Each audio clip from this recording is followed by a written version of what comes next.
Hi again, my name is Chad Owens with Myers Network Solutions, and welcome back to some of you. And today I want to talk about the Internet of Things. How are you at playing sports? Do you like football? Are you more of an offensive team player or defensive team player? Do you want to play offense or defense? Well, let me ask you, are you okay playing offense? And what I mean by that is this. Most of the time, you're going to take your normal passwords that you use for websites and all that, and you're thinking, I'm going to change my password somewhat frequently. And then you have your ATM PIN number where you get your cash, and you think, I'm gonna set that password every now and then. Maybe every time my card renews or every time I get that letter, I'm gonna call in and change my PIN this time, just in case somebody knows it by now. But you almost never think about changing the password on your thermostat or on a smart device like your Alexa device in your house. So the Internet of Things refers to all these smart devices that are in your home that help make your life easier. I mean, I have a thermostat that I could just say, hey, while I'm coming from home, I've been away for a couple of days on a trip, my heater has been off and it's freezing at home, so I'd like to come home to a nice warm 72 degrees. So I'm going to turn my thermostat and my heater on, and it'll be warm by the time I get there. That's super cool, but my thermostat has a password, and it goes out onto the cloud, onto the internet with that password. If somebody were to hack that password, what's going to happen? Oh, who cares? So my thermostat bill goes up and down. Well, yeah, that could be a pain. You might have a lot of electricity or gas bills that month. But really what the hackers are trying to do by hacking your smart devices is either gain access to your house. You know, some people are putting these smart devices on the garage door openers, and there's some stories out there about hackers going and running an app with their phone, and suddenly the garage door opens and they're in. Or they're more likely, what they're trying to do is they're trying to convert that device in your house to be one of their slaves. Some people call them zombies. And they're going to use your device to attack somebody else. So hackers will go out there and they just spend all day building up their armies, hundreds and thousands of armies. And they have really no interest in attacking your house or your data for the most part, unless they're curious and they just want to see if they can.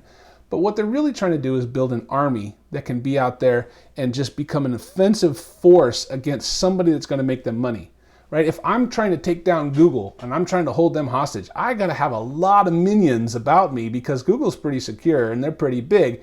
But man, if I could possibly break through, I'm going to make a lot of money as a hacker, right? So I need hundreds of thousands of slaves, and I need to have their processing power so I can just attack and then slip in the back door, right? Distract and attack. I could do all kinds of things. And so what they're really trying to do when they hack these devices that are wide open is they're trying to create armies for themselves. Now, I have run into some hackers that they'll go, and the first thing they'll do when a new device is offered is they'll buy the device and they'll test it out. Most of the time when you get one of those devices, you follow the instructions, connect to the app, whatever. If you've never done one of these, then you don't know what I'm talking about, but you don't reset the default password. Most of the time, these devices come with a default password, and if you don't change the default password, you're leaving the door wide open to your entire house and your entire network for a hack. I have listened to tons of podcasts and I've seen videos of hackers who have gone and done the research and found this particular device has this particular weakness, and so they go from house to house until they find one, and then they say, well, there's this device, and now I have access to every file on their network.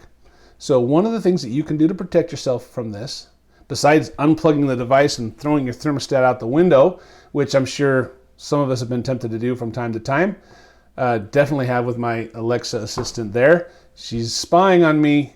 I know she's spying on me. Anyway, but one of the things you can do to secure your house and to secure yourself from being used as an army individual for something you don't want to do is simply change the default passwords on those devices. That's one of the things you can do. And on top of that, if somebody is using your stuff to attack somebody else, they're also using your internet, which means you might have to explain to other people what's going on, or you might just have really slow internet and don't know why. So that's just a word of advice. If you're going to be playing with the Internet of Things, make sure that you work with those devices and never, ever, ever use the default configuration out of the box.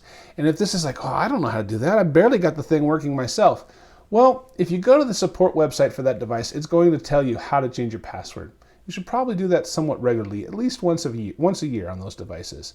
So Keep that in mind. Maybe walk around your house, think, what smart devices do I have here? Internet of Things, right? A toaster, a fridge, an Alexa device, a Siri device, a Google device, a thermostat, an alarm system, whatever you have around your house. I'm even interested in some of these automatic blind openers. It would be cool to say, hey Siri, open my window, right? That'd be great, unless I'm creating a backdoor for somebody to hack my network and my business's network. There's been a lot of people working from home as well. So you need to keep your home secure so you keep your business secure as well. Okay, well, I know that was a lot of information. So if you have any questions, feel free to give me a call. I work at Myers Network Solutions, and I love talking about cybersecurity and all these type of things. So give us a call, and I hope you have a great day, and thank you for watching.